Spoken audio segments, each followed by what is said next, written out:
अपने गुरुवर ने भी तो अपने गुरुवर की कितनी सेवा की, कितनी वैयावृत्ति की। आपने संत शिरोमणि प्रवचनमाला में सुना कि नहीं सुना? संत शिरोमणि प्रवचनमाला 2 बार हो चुकी है, बचपन से लेकर कर्नाटक सदलगा से लेकर के और सन 1976 तक की एक संत शिरोमणि प्रवचनमाला हो गई इसी बागीदोरा में, और दूसरी संत शिरोमणि प्रवचनमाला 1976 से लेकर के 1984 तक चल चुकी है। 5:20 पर शाम को आप लोगों को सुनने मिल ही रही। आप ही आकर के हमको याद दिला रहे, महाराज इतने बजे हमने प्रवचनमाला सुनी, अभी भी सुन रहे हैं, अभी भी चल रहा है, अभी बागीदोरा की प्रवचनमाला चल रही है। मतलब ये कि डेली चल ही रहा है। और मैंने चला करके मन बना करके प्रवचन के रूप में गुरुवर के व्यक्तित्व को चुना। मैंने सोचा 50वां वर्ष यदि संयम के रूप में हम बहुत श्रद्धा से मना रहे हैं तो 50वां दिवस महोत्सव के रूप में तो अपनी जगह है, लेकिन महामना के व्यक्तित्व को, यदि ऐसे महापुरुष के व्यक्तित्व को हम अपनी प्रवचनमाला में रखें तो इससे बड़ा सौभाग्य मेरा और क्या होगा। और सुनने वालों को तो उसका डायरेक्ट लाभ मिलेगा।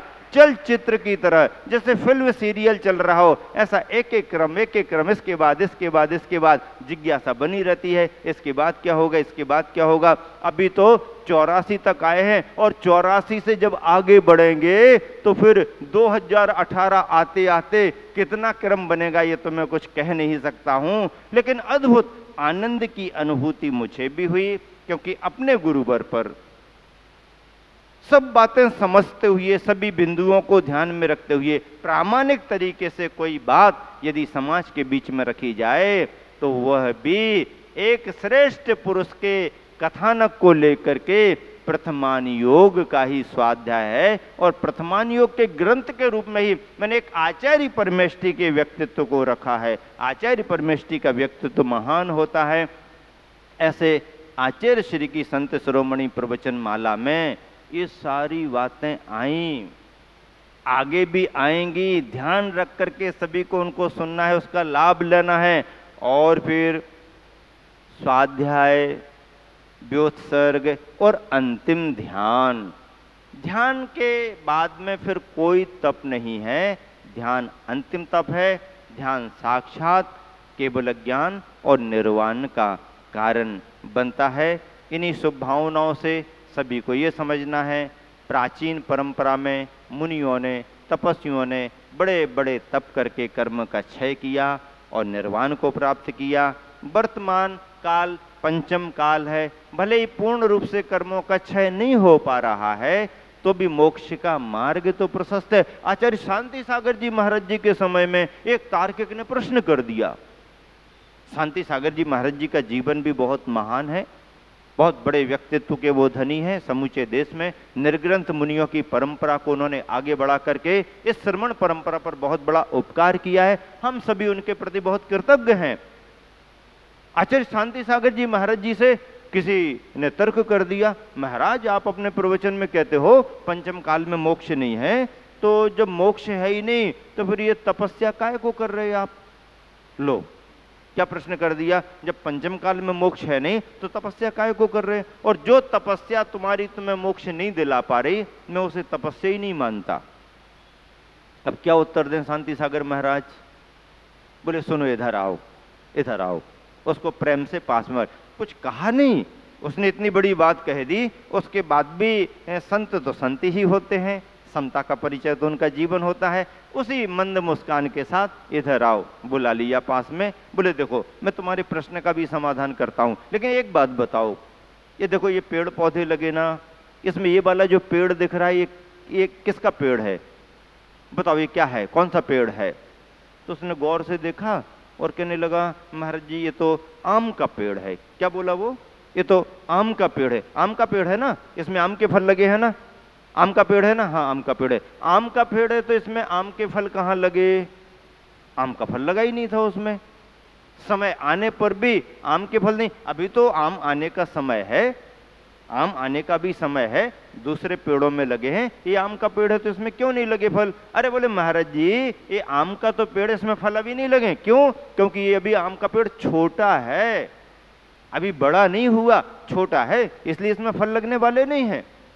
अच्छा, आचार्य महाराज ने कहा फिर देखो, जैसे आम का पेड़ होते हुए भी इसमें तब तक आम के फल नहीं लगेंगे जब तक ये बड़ा नहीं होगा, ऐसे ही ये मुनि मुद्रा भी आम के पेड़ की तरह ही है। ये बात मान करके चलना, पक्का मान के चलना कि जब भी आम के फल लगेंगे आम के पेड़ में ही लगेंगे, दूसरे पेड़ में नहीं। इसलिए जब भी केवल ज्ञान होगा, निर्वाण होगा, इसी निर्ग्रंथ मुनि मुद्रा से ही होगा।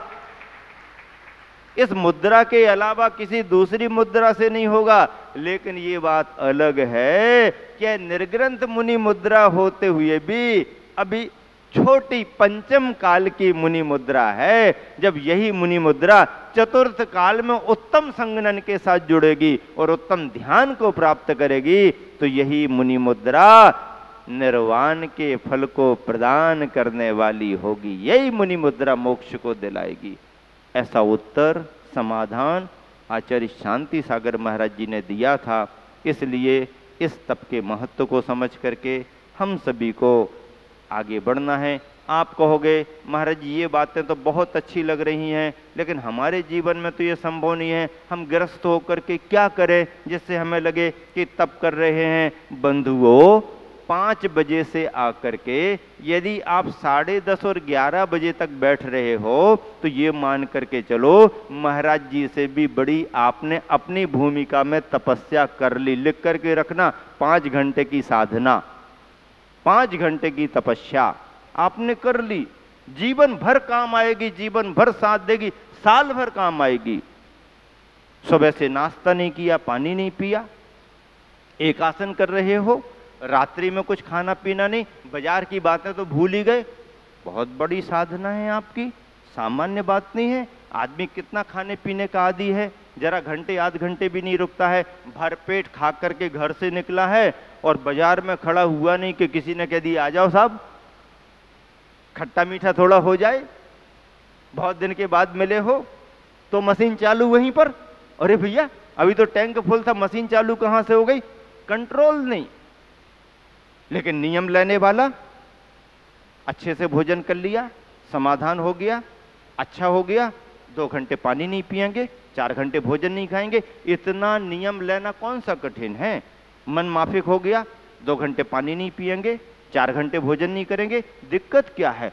ऐसा नियम भी नहीं लेते लोग। लेने वाले बिना कठिनाई के ऐसे नियमों का पालन कर सकते हैं। आप पूजन कर रहे हो, 1-1.5 घंटा पूजन, आपका बहुत बड़ा तप है। आपने यदि धर्म की साधना में अपने को ढाला तो आपका बड़ा तप है। फिर खान पान को लेकर के, बाजार को लेकर के, दुकान दफ्तर को लेकर के, जो भी तुम्हें ऐसा लगता है इसके बिना भी चल सकता है, उतना उतना कम किया, बंद किया, तो भी यह साधना का मार्ग, संयम का मार्ग तुम्हारे लिए है। और ऐसा ही करके अपने को साधना के मार्ग में ढालना चाहिए। गृहस्थ भी अपने तरीके से अभक्ष्य अशुद्ध वस्तुओं का शुद्ध और भक्ष्य में सीमा बना करके कम करते हुए, इच्छाओं पर नियंत्रण करते हुए, मन तो कहता है कि कंटिन्यू 24 घंटे मशीन चलने दो, लेकिन धर्म कहता है कि धर्म के नाम पर भले ना करो, स्वस्थ रहने के नाम पर भी करना शुरू कर दो तो भी फायदा ही होगा, नुकसान होने वाला नहीं। ऐसे इस तपस्चरण के मार्ग को आप निरंतर अपनाएं। जिंदगी में उम्र तो उम्र ही है, 150 वर्ष यूं निकल जाते हैं, पता भी नहीं पड़ता है। आखिरी में बुढ़ापा जब आता है तो फिर ऐसा लगता अब ये नहीं तो क्या करें, कैसा करें। लेकिन वो वृद्धावस्था आए कि उसके पहले तैयारी कर लें, संयम और तपस्चरण से जुड़ जाएं तो तुम्हारा जीवन धन्य होगा। इसी शुभ भावना के साथ अंतिम 4 पंक्तियां सुना करके विराम दे रहा हूँ। हिम पर हक है गलने वालों का, हिम पर हक है गलने वालों का, पथ पर हक है चलने वालों का, दीपक पर अधिकार है सभी का, लौ पर हक है जलने वालों का, लौ पर हक है जलने वालों का, लौ पर हक है जलने वालों का। महावीर भगवान 10 लक्षण धर्मों में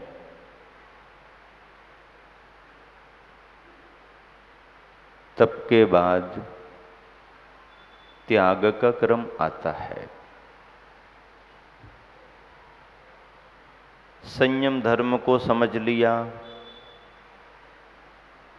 तप के धर्म में हमें अपनी आत्मा को कैसे तपाना है और तपा तपा करके शुद्ध बनाना है, ये बात भी समझ में आई। त्याग के बारे में तो अब इसलिए भी बहुत कुछ बताने की जरूरत नहीं है कि जो मैं त्याग के दिन बताता उसका सारांश तो आपने पहले ही ले लिया। अरहंत बिंबों का जिनाभिषेक संपन्न कर शांति धारा संपन्न करना सामान्य बात नहीं है। अभिषेकों में जन्माभिषेक की बात नहीं, राज्याभिषेक की बात नहीं, दीक्षाभिषेक की बात नहीं जो तीर्थंकरों से जुड़े हुए हैं। लेकिन जब तीर्थंकर भगवान निर्वाण पद प्राप्त कर लेते हैं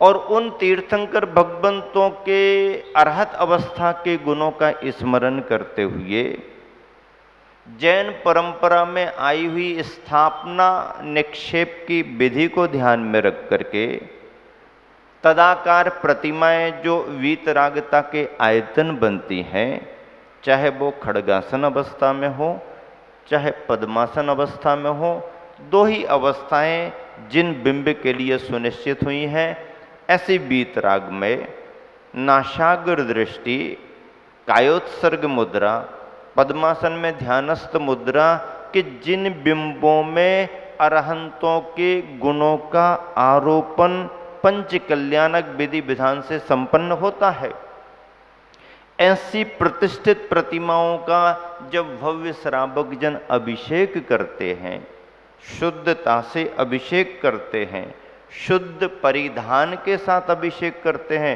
परिधान का बड़ा महत्व होता है। आप चाहे जैसा परिधान पहन करके प्रतिष्ठित प्रतिमाओं का अभिषेक नहीं कर सकते हो।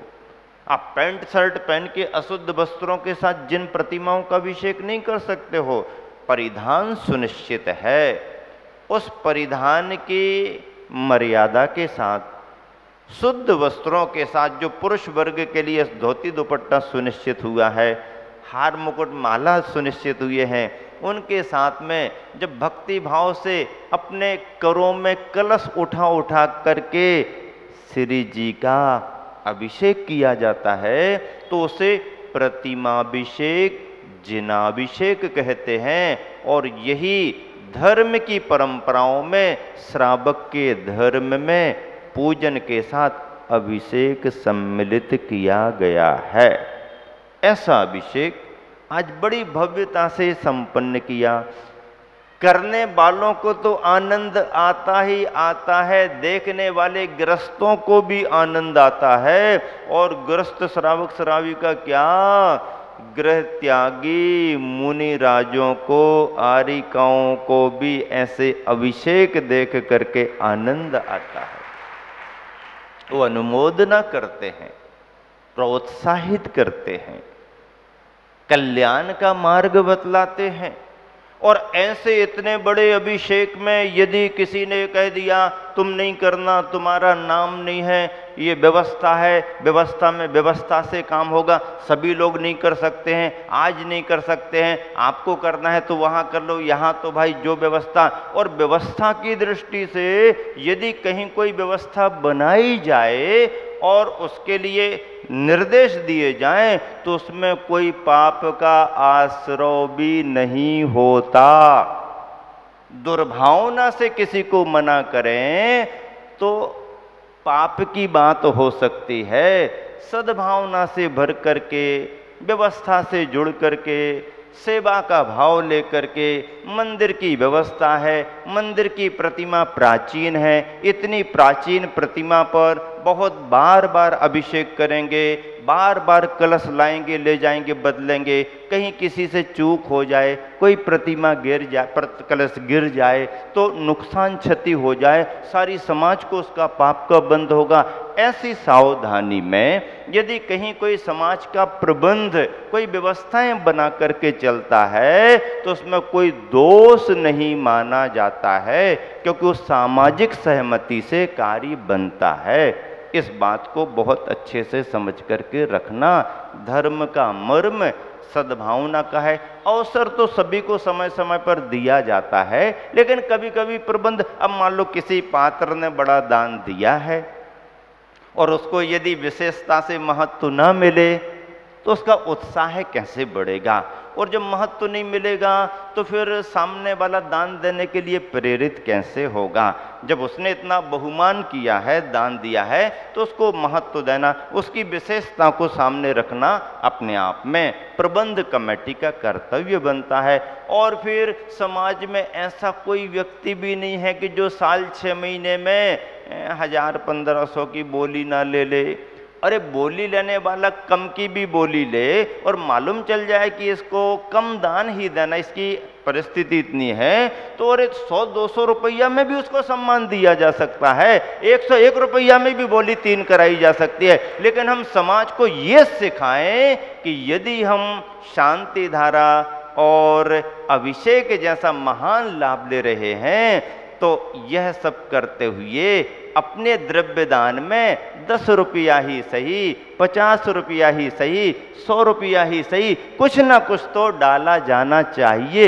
ये डालने से ही तुम्हारे लिए विशेष पुण्य का असर होगा। नहीं नहीं, वो तो दुकान सभी लोग कर रहे तो हम भी करते जाएं, करते जाएं, करते जाओ, बहुत अच्छी भावना, लेकिन कुछ त्याग का, दान का भाव लेकर के करोगे तो पुण्य तुम्हारा 1000 गुना बढ़ेगा। फिर ऐसा कोई परिवार भी नहीं है कि जो इतना नहीं कर सके। और ये बच्चों के जन्मदिन मनाते हैं, कितने खर्चे कर देते हैं, कभी मेहमान रिश्तेदार को बुलाते हैं, कितना कर देते हैं, कभी इष्ट मित्रों के साथ घूमना फिरना कर लेते, कितना कर देते हैं।